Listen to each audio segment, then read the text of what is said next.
आज ही कॉलेज में मेरी दोस्त ने मुझे बताया कि शनिवार को उसकी शादी है और उसने सभी लड़कियों को ग्रुप में बुलाया।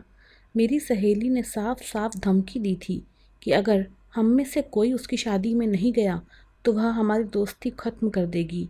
सभी लड़कियां बहुत उत्साहित हो गईं और योजना बनाने में व्यस्त हो गईं। सब प्लानिंग कर रही थी कि शादी में कौन कौन से कपड़े पहनेगी, लेकिन मैं तो यह सोच सोच कर उदास हो रही थी कि मेरे पास तो शादी में पहनने के लिए कपड़े ही नहीं थे।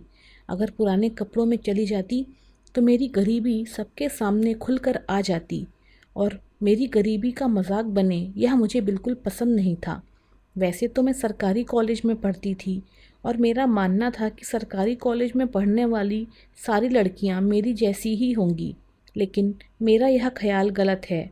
मेरे साथ पढ़ने वाली बहुत सी लड़कियां ऐसी थीं जो बहुत ही अमीर घराने से ताल्लुक़ रखती थीं।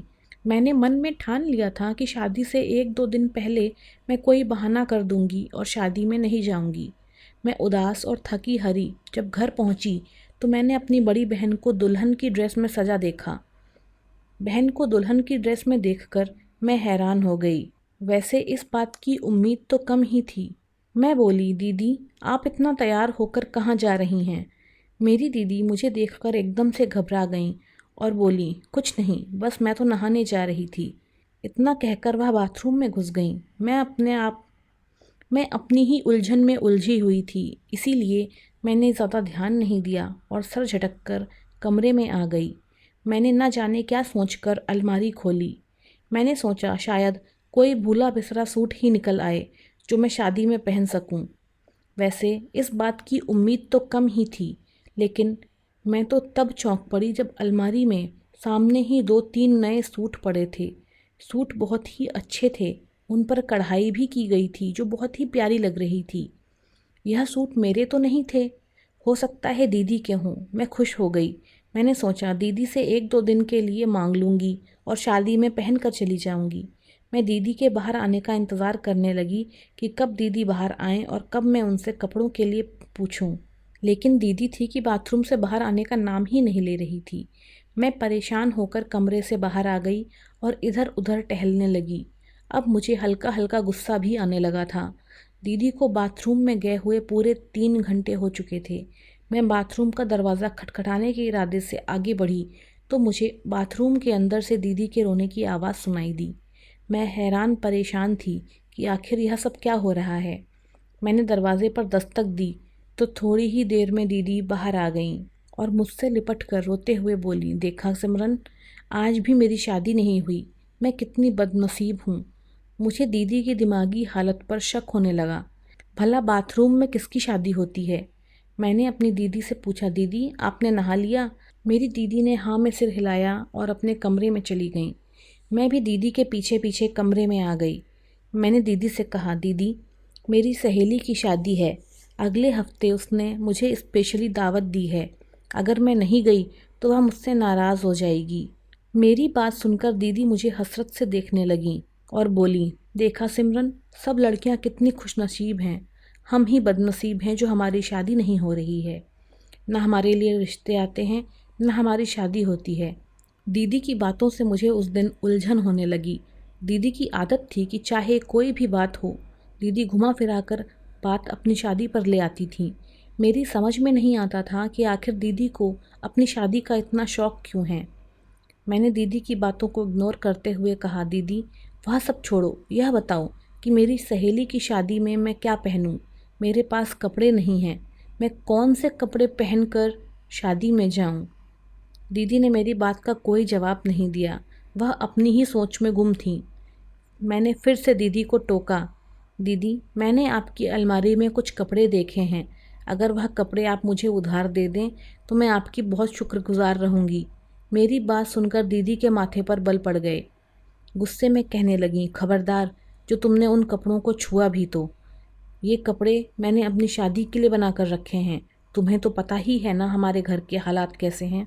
अगर कल को मेरी शादी तय हो गई तो फिर मैं कपड़े कहाँ से लाऊंगी? मैं दीदी के सामने गिड़गिड़ाने लगी, प्लीज़ दीदी एक बार पहनने के लिए दे दो। एक बार पहनकर धो कर रख दूंगी, बिल्कुल भी ख़राब नहीं करूंगी। मेरी बात सुनकर दीदी गुस्से से बोली, खबरदार जो उन कपड़ों को हाथ भी लगाया तो मुझसे बुरा कोई भी ना होगा। यह कहकर दीदी सिर से पैर तक चादर ओढ़कर लेट गईं और मैं अपने नसीब को कोसने लगी। हमारे घर के हालात बहुत ख़राब थे। मेरी माँ एक फैक्ट्री में काम करती थी और मेरे पिता कई सालों से बिस्तर पे लगे हुए थे क्योंकि उन्हें पैरालिसिस अटैक हुआ था। जब पापा पैरालाइज हुए थे तो उस समय दीदी मानसी के लिए कुछ रिश्ते आए थे, लेकिन घर के हालात उस समय और भी ख़राब थे, इसलिए मेरी माँ ने उन रिश्तों के लिए मना कर दिया था।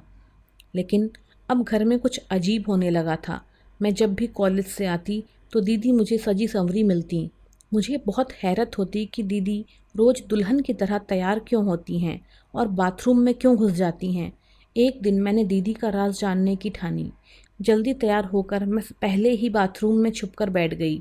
जब दीदी अंदर आईं तो मैं यह देखकर हैरान रह गई कि वहाँ 50 साल का। दोस्तों, मेरा नाम सिमरन है। हम 2 बहनें हैं। हमारे घर के हालात बद से बदतर हैं। हम गरीबी से नीचे का जीवन यापन कर रहे हैं। मेरे पापा बिस्तर से लगे हुए हैं। मेरी माँ सुबह सवेरे फैक्ट्री में काम करने के लिए निकल जाती है। मैं सरकारी कॉलेज में अपनी पढ़ाई पूरी कर रही हूँ।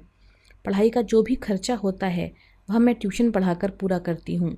मेरी बहन मानसी तो घर पर ही रहती है और मेरे पापा का ख्याल भी रखती है। इसके अलावा वह सिलाई करती है, लेकिन वह अपने पैसे बहुत संभाल संभाल कर रखती है। कहती है कि यह पैसे मैं किसी खास मकसद के लिए बचा कर रखती हूँ, लेकिन दीदी का वह खास मकसद क्या है मुझे आज तक समझ में नहीं आया था और ना ही मैंने जानने में कोई दिलचस्पी ली थी। दीदी की अपनी एक अलग ही दुनिया थी। उन्होंने ज़्यादा पढ़ाई लिखाई भी नहीं की थी क्योंकि मम्मी नौकरी करती थीं और पापा बीमार थे, तो घर पर किसी का होना ज़रूरी था। दीदी ने अपनी एक अलग ही दुनिया आबाद कर रखी थी। मोहल्ले में उनकी कई लड़कियों के साथ दोस्ती थी। वह उन्हें अपने पास बुला लिया करती थी। इस तरह उनका टाइम पास हो जाता था। लेकिन धीरे धीरे सारी लड़कियों की शादी होती गई और दीदी तन्हाई का शिकार हो गईं।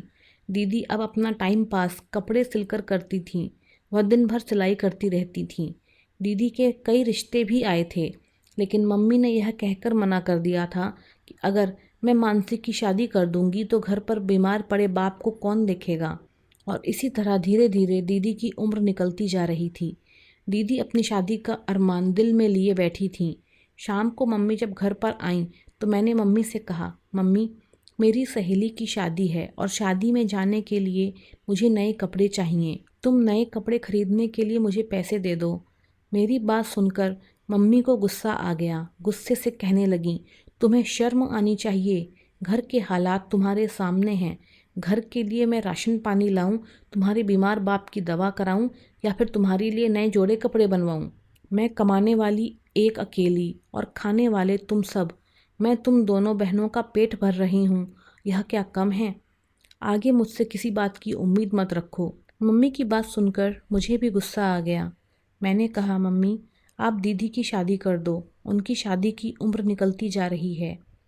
दीदी की शादी हो जाएगी तो एक खाने वाला कम हो जाएगा।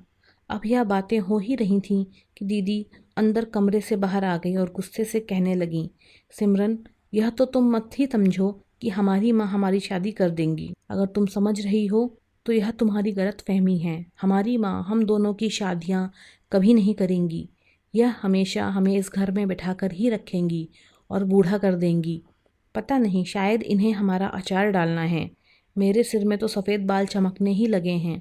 कुछ दिनों में तुम्हारे बालों में भी सफ़ेदी चमकने लगेगी। फिर लगाया करना सबसे छुप छुप कर बालों में कलर। मानसी दीदी की बात सुनकर मम्मी गुस्से से बोली, तुम्हें शर्म नहीं आती अपने मुंह से अपनी शादी की बात करते हुए? तुम्हें डूब मरना चाहिए। नहीं है मेरी नज़र में कोई अच्छा रिश्ता, फिर किससे करूं तुम्हारी शादी? अगर तुम कहो तो किसी पेड़ से कर दूं। मम्मी की बात सुनकर मानसी दीदी गुस्से से फट पड़ी। कहने लगी, मम्मी, पूरा दिन मैं घर में ही रहती हूँ। इस घर में कब क्या होता है मुझे सब पता होता है। अभी पिछले दिनों एक रिश्ता आया था। आपने उस रिश्ते को इनकार क्यों कर दिया? उस रिश्ते की इनकार की वजह मैं जान सकती हूँ? जहाँ दीदी की बात सुनकर मुझे हैरत हुई थी, वहीं दीदी के बात से मम्मी घबरा गई थीं। वह घबरा कर इधर उधर देखने लगी थीं। ऐसा लग रहा था जैसे उनकी कोई चोरी पकड़ी गई हो। फिर खुद को संभालते हुए बोली, किसी मजबूरी के तहत मैंने तुम्हारी शादी नहीं की। हर माँ बाप की कुछ मजबूरी होती है। सारे माँ बाप चाहते हैं कि उनकी औलाद खुश रहे, और मैंने तुम्हारी बेहतरी के लिए ही यह सब कुछ किया है। भला इसमें मेरी क्या भलाई? मैं भी जान सकती हूँ क्या मम्मी? मम्मी ने मानसी दीदी की बात का कोई जवाब नहीं दिया और बात को ख़त्म करने के इरादे से उठकर कमरे में चली गईं। साथ ही साथ मम्मी बड़बड़ा भी रही थीं कि ना जाने इस लड़की को शादी का इतना शौक़ क्यों है। सिमरन भी तो है, उसके मुंह से तो कभी शादी का नाम नहीं सुना।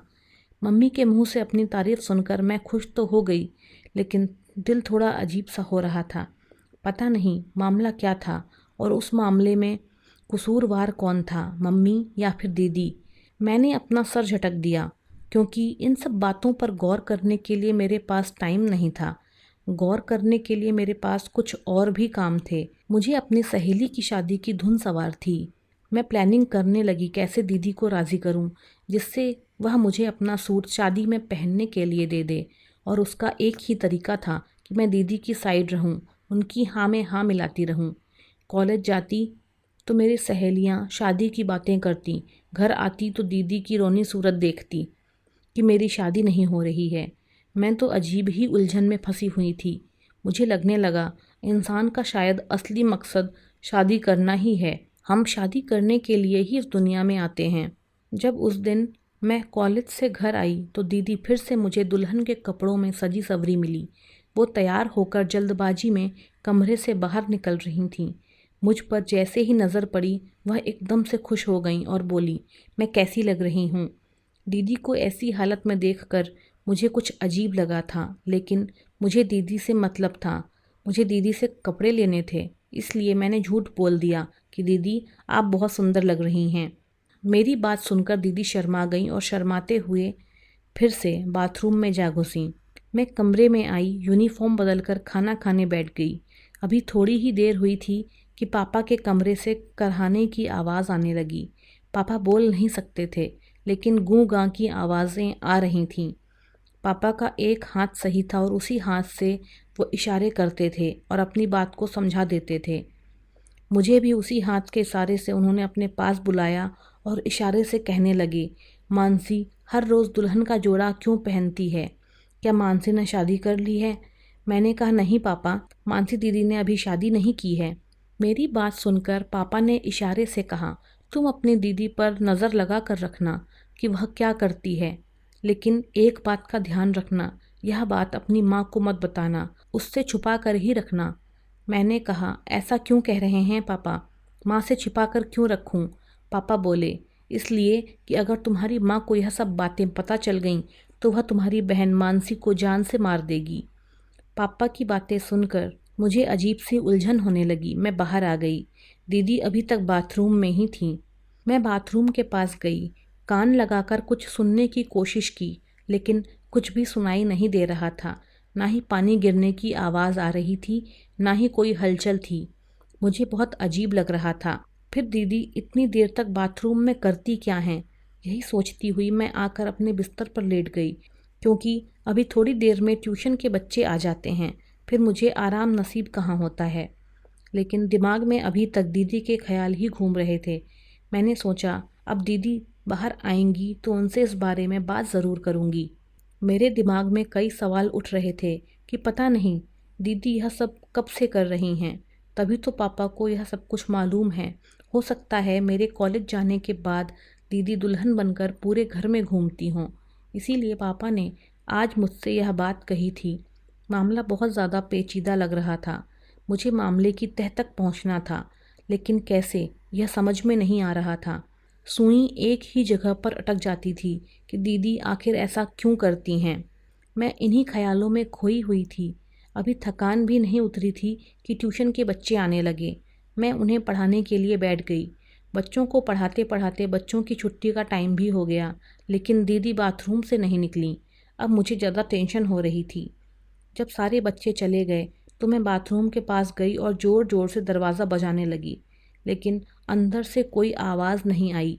मैं दोबारा दरवाज़ा बजाने ही वाली थी कि तभी मुझे अंदर से दीदी के रोने की आवाज़ सुनाई दी। दीदी ने दरवाज़ा खोला। दीदी मुझसे लिपट कर रोने लगीं और कहने लगीं, देखो सिमरन, आज भी मेरी शादी नहीं हुई, तुमने तो कहा था कि मैं बहुत प्यारी लग रही हूँ, लेकिन आज भी मैं नाकाम रही। आज भी मेरी शादी नहीं हुई। दीदी की बात सुनकर मैं बहुत ज़्यादा परेशान हो गई। मैंने दीदी से कहा, बाथरूम में आपकी शादी कैसे होगी? आपकी शादी के लिए हमें बाहर कोई रिश्ता देखना होगा, तभी तो तुम असल में दुल्हन बन सकोगी। मेरी बात सुनकर दीदी की आंखों में आंसू आ गए। मुझे गले से लगाते हुए बोली, सिमरन, माँ हमारी शादी नहीं होने देगी, इसीलिए मैं अपने तरीके से रिश्ता ढूंढ रही हूँ। अपने साथ साथ मैं तुम्हारे लिए भी रिश्ता ढूंढती हूँ। देखना एक दिन मैं हम दोनों के लिए रिश्ता ढूंढने में कामयाब हो जाऊंगी। यह कहकर दीदी कमरे में चली गईं। मुझे दीदी की दिमागी हालत पर शक होने लगा। मेरी आंखों में भी आंसू आ गए। ये उम्र ऐसी तो नहीं थी कि दीदी बहकी बहकी बातें करने लगें, लेकिन इंसान हालत के आगे मजबूर हो जाता है। हालात पता नहीं इंसान को किस डगर पर ले जाएं, पता नहीं चलता।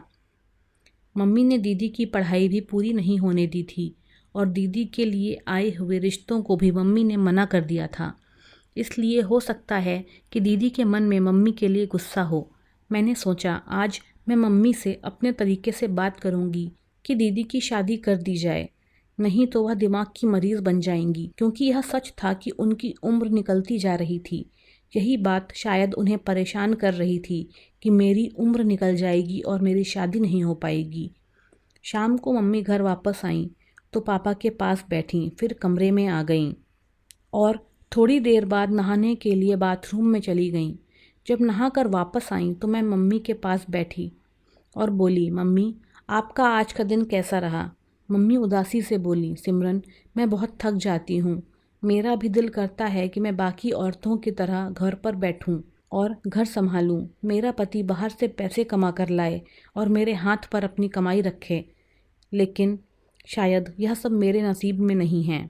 अचानक से मैंने मम्मी से पूछा, मम्मी आपको बेटे की कमी महसूस होती है? मेरी बात सुनकर मम्मी बोली, इतनी कमी महसूस होती है कि शब्दों में बता नहीं सकती। मुझे तुम दोनों पर कोई ऐतराज नहीं है, लेकिन बेटे की कमी हमेशा से रही है, क्योंकि अगर मेरा बेटा होता तो मुझे सड़कों पर धक्के नहीं खाने पड़ते। मम्मी की बात सुनकर मैंने कहा, मम्मी आप मानसी दीदी की शादी कर दें और मानसी दीदी के दूल्हे को घर जमाई बना लें। इस तरह आपको एक बेटा मिल जाएगा। मैंने अपनी तरफ से बहुत बड़ी और बहुत ही अकल की बात कही थी, लेकिन पता नहीं क्यों मेरी बात सुनकर मम्मी के माथे पर बल पड़ गए। गुस्से से बोली, सिमरन मैं देख रही हूँ कि तुम भी आजकल अपनी बहन के नक्शे कदम पर चल रही हो। तुम्हारी ज़बान पर भी हर वक्त शादी का शब्द होता है। तुम्हारे अंदर भी बेशर्मी आ रही है। फिर खुद को थोड़ा शांत करते हुए बोली, मैं तुम दोनों बहनों की शादी बहुत ही सोच समझकर और बहुत ही अच्छी जगह करूँगी। सच कहूँ तो मुझे तुम्हारे नसीबों से डर लगता है, क्योंकि मेरी शादी का उदाहरण तुम्हारे सामने है। तुम्हें क्या लगता है, अगर मैं तुम्हारी शादी तुम्हारे बाप जैसे इंसान के साथ कर दूं, तो क्या तुम खुश रह पाओगी? तुम्हारा बाप एक फैक्ट्री में काम करता था, महीने के 8,000 कमाता था, और मैं उन्हीं 8,000 से तुम दोनों बच्चों के, खुद के और तुम्हारे बाप का पेट पालती थी। 8,000 में महीने का कैसे गुजारा करती थी, या मैं ही जानती हूँ या मेरा भगवान। मैं तो इतने पर भी राज़ी थी, लेकिन देखो फिर तुम्हारा बाप तो यह भी कमाने से गया, और अब घर के हालात तुम्हारे सामने हैं। मैं नहीं चाहती तुम दोनों बहनों को भी मेरे जैसी ज़िंदगी जीनी पड़े। शादी का क्या है, वह तो किसी भी उम्र में हो जाएगी, लेकिन अगर गलत इंसान से हो गई तो फिर तुम्हारे पास कोई दूसरा ऑप्शन नहीं होगा। तुम्हें गले में पड़े ढोल को बजाना ही पड़ेगा। इसीलिए मैं तुम दोनों बहनों की शादी सोच समझकर करना चाहती हूँ।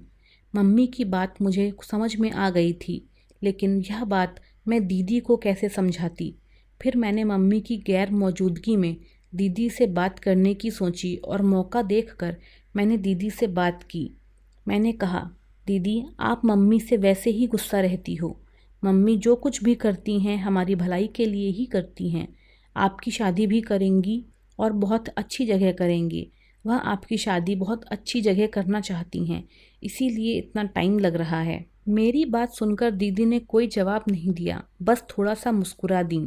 दीदी का रूटीन अभी वैसे ही चालू था। वह दिन में दुल्हन की तरह तैयार होती और बाथरूम में घुस जाती। मुझे दीदी का यह बाथरूम वाला राज जानना था। एक रोज़ मैंने सोचा कि दीदी जैसे ही बाथरूम से निकलेंगी मैं बाथरूम में घुस जाऊंगी। हो सकता है उसी वक्त बाथरूम में मुझे कोई सुराग मिल जाए। और फिर अगले दिन वही हुआ। दीदी दुल्हन की तरह सजकर बाथरूम में घुस गईं। दीदी को बाथरूम में गए 2 घंटे हो चुके थे। मैं इंतज़ार कर रही थी कि दीदी कब बाहर आएं और मैं फ़ौरन बाथरूम के अंदर जाऊं।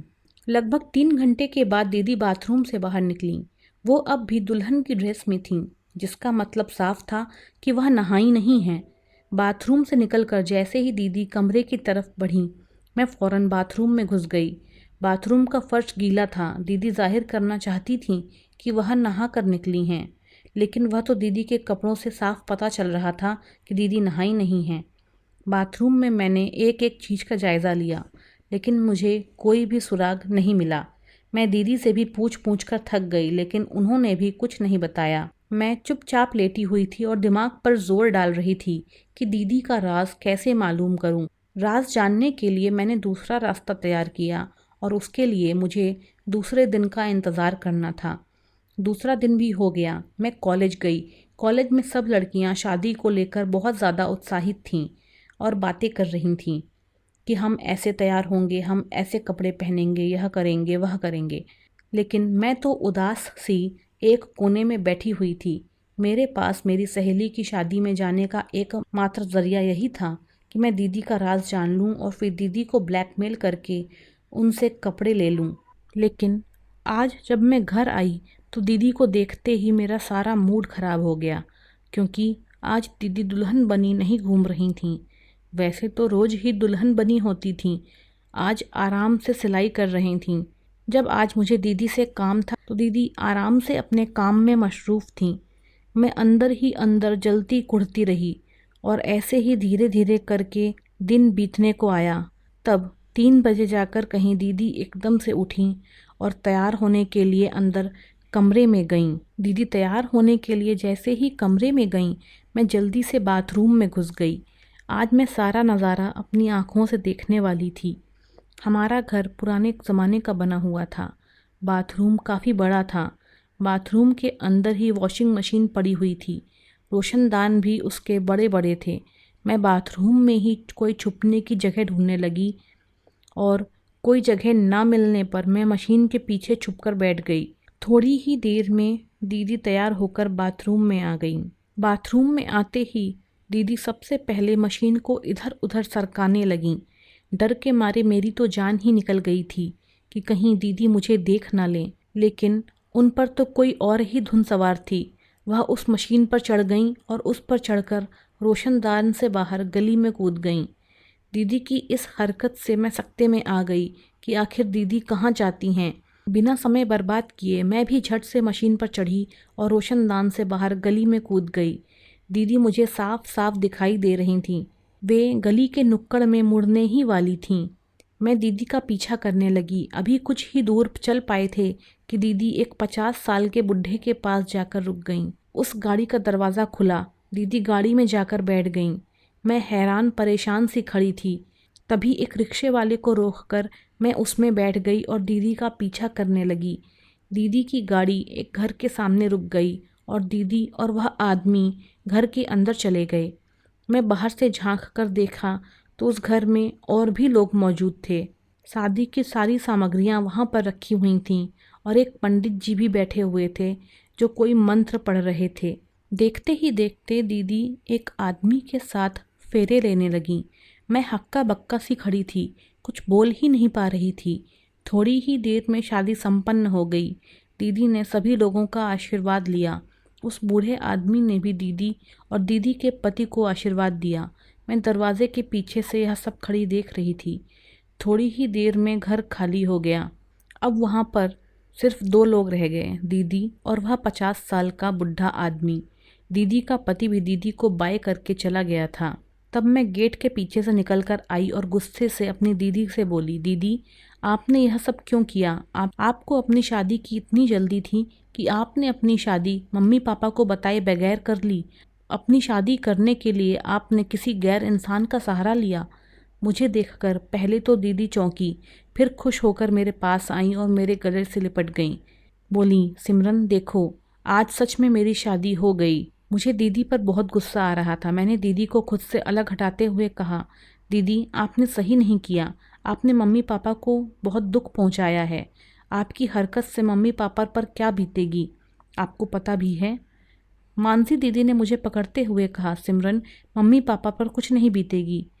तुम्हें सच्चाई नहीं पता है। आज मैं तुम्हें सारी सच्चाई बताती हूँ। और सच्चाई यह है कि मैं और तुम मम्मी की सगी बेटियाँ नहीं हैं। वह हमारी सौतेली माँ है। पापा ने यह दूसरी शादी की थी। उनकी पहली बीवी मर चुकी थी, इसीलिए पापा ने यह दूसरी शादी की। पापा और हमारी सौतेली मम्मी उस समय आपस में बहुत खुश रहते थे। पापा मम्मी का बहुत ध्यान रखते थे। पापा ने मम्मी से कहा कि हमें एक बेटा दे दो, फिर हमारी फैमिली पूरी हो जाएगी। लेकिन शादी के 5 साल गुजर गए, लेकिन मम्मी को कोई औलाद नहीं हुई। फिर मम्मी ने डॉक्टर को दिखाया तो डॉक्टर ने बताया कि तुम कभी माँ नहीं बन सकती।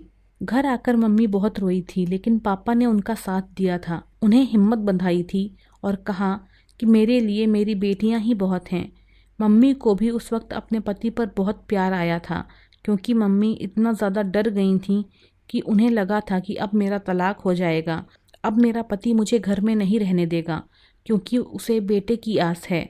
दिन यूं ही बीत रहे थे कि एक दिन अचानक मम्मी को पता चला कि वह बात एक नाटक थी। यह सब पापा की चाल थी। असल में उन्हें मम्मी से कोई बच्चा चाहिए ही नहीं था। उन्हें डर था कि अगर मम्मी को कोई बच्चा हो गया तो वह हम दोनों बहनों का ख्याल नहीं रखेंगी। इसीलिए पापा मम्मी को कुछ ऐसी दवाइयाँ चुपके से खिला देते थे जिससे कि मम्मी माँ नहीं बन पाई थीं। मम्मी को जब यह राज पता चला तो उन्होंने पापा से खूब झगड़ा किया। झगड़ा इतना हुआ कि घर छोड़कर जाने की धमकी दे डाली। पापा पर इस बात का इतना असर हुआ कि उनका ब्लड प्रेशर बहुत ज़्यादा हाई हो गया और उनको पैरालिसिस अटैक हो गया और वह बिस्तर से लग गए। अब मम्मी मजबूर थीं, क्योंकि वह पापा से अब कुछ नहीं कह सकती थीं, लेकिन उन्होंने ठान लिया था कि वह पापा से इस बात का बदला ज़रूर लेंगी। अगर वे पापा से बदला नहीं ले सकती तो उसका बदला वो पापा की बेटियों से यानी हम दोनों से लेंगी। वह हम दोनों की शादी नहीं होने देंगी और पापा की दहलीज पर ही बिठाकर हमें बूढ़ा कर देंगी। मम्मी ने अपने दिल की यह भड़ास अपने पापा से निकाली थी, क्योंकि उनके पापा ने ज़बरदस्ती उनकी शादी 2 बच्चियों के बाप से करा दी थी।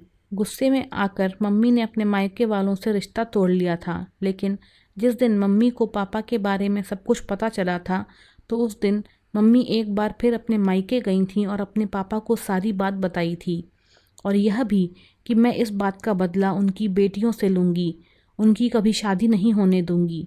यह जो इंसान तुम्हारे सामने खड़ा है यह मम्मी के पापा हैं। इन्होंने ही हमारे घर आकर मुझे सारी हकीकत बताई थी और उन्होंने मुझसे वादा किया था कि मैं तुम दोनों बहनों की शादी करवा कर ही रहूँगा। उन्होंने मुझे अपने घर का एड्रेस दिया था, इसीलिए मैं तैयार होकर इनके घर जाया करती थी। वहाँ लड़के वाले पहले से मौजूद होते थे, लेकिन हर बार लड़के वाले मुझे देखकर शादी के लिए मना कर देते थे और उम्र भी ज़्यादा हो चुकी थी और मैं कोई ख़ास ज़्यादा सुंदर नहीं हूँ। लेकिन फाइनली आज देखो मेरी शादी हो ही गई। मैं बहुत खुश हूँ। देखना सिमरन, तुम्हारी भी शादी जल्द ही करवा दूँगी। दीदी ने जो बातें मुझे बताईं वह बहुत ज़्यादा हैरान कर देने वाली थीं, लेकिन विश्वास तो करना ही था, क्योंकि सारे सबूत और गवाह सामने थे। क्योंकि मम्मी के पापा हमारे सामने खड़े इन बातों की गवाही दे रहे थे। फिर मैंने दीदी से कहा, लेकिन दीदी आप तैयार होकर बाथरूम से ही क्यों जाती थीं? आप दरवाजे से भी तो जा सकती थीं। दीदी बोली, क्योंकि अगर मैं तैयार होकर दरवाजे से जाती तो सबको पता चल जाता, खासकर पापा को सबसे पहले पता चल जाता है। पापा को परेशान नहीं करना चाहती थी। और दूसरी बात, हमारे बाथरूम का रोशनदान बाहर खेतों की तरफ खुलता है, इसीलिए मुझे वहाँ से जाते हुए कोई नहीं देख सकता था। मुझे डर था अगर किसी ने मुझे जाते हुए देख लिया और मम्मी को बता दिया तो मम्मी मेरी या तो जान ले लेंगी या फिर मुझे घर में कैद कर देंगी। खैर, मैं और दीदी घर वापस आ गए। कुछ ही दिनों में उनकी विदाई होना तय थी, लेकिन मम्मी के पापा चाहते थे कि वह मेरे लिए भी रिश्ता ढूंढ ले और मेरी भी शादी कर दें, क्योंकि दीदी के जाने के बाद मेरी ज़िंदगी बहुत ज़्यादा मुश्किल होने वाली थी। लेकिन मुझे अपने बारे में कोई गम नहीं था। दीदी की शादी हो गई, वह अपने घर की हो गई, यह ही बहुत है। भगवान ने चाहा तो मेरा भी जल्द ही घर बस जाएगा। और फिर दीदी की विदाई का दिन भी आ गया। मम्मी को सब कुछ पता चल गया। दीदी की शादी का सुनते ही मम्मी गुस्से से बिखर गई थीं, एक जख्मी शेरनी बन गई थीं, दहाड़े मार मार कर रो भी रही थीं और दीदी और मुझे कोस भी रही थीं। खैर, दीदी तो विदा होकर अपने ससुराल चली गई। अब मम्मी के गुस्से का निशाना मैं बनती हूँ। वह हर वक्त गुस्से में रहती हैं और मुझे हर तरह से परेशान करने की कोशिश करती हैं, लेकिन मैं चुपचाप उनकी सारी यातनाओं को सह लेती हूँ, क्योंकि मैं खुद को मम्मी की जगह रखकर सोचती हूँ तो मुझे लगता है कि मम्मी के साथ गलत हुआ था, तो आखिर उन्हें अपना गुस्सा निकालने का हक तो है ही। हो सकता है मम्मी का गुस्सा कभी प्यार में बदल जाए, उनके अंदर की यह भड़ास कभी निकल जाए और उनके अंदर मोहब्बत का फूल खिल जाए। मैं इंतज़ार में हूँ और इंतज़ार के सिवा मैं कुछ नहीं कर सकती। दोस्तों, आपको क्या लगता है, क्या मुझे मम्मी के जुल्मों को सहते रहना चाहिए या दीदी की तरह चुपचाप से शादी कर लेनी चाहिए? अपनी राय कमेंट में ज़रूर बताएं। कहानी पूरी सुनने के लिए आप लोगों का बहुत बहुत धन्यवाद। कहानी अगर आपको पसंद आई हो तो वीडियो को लाइक व शेयर करना ना भूलें। धन्यवाद।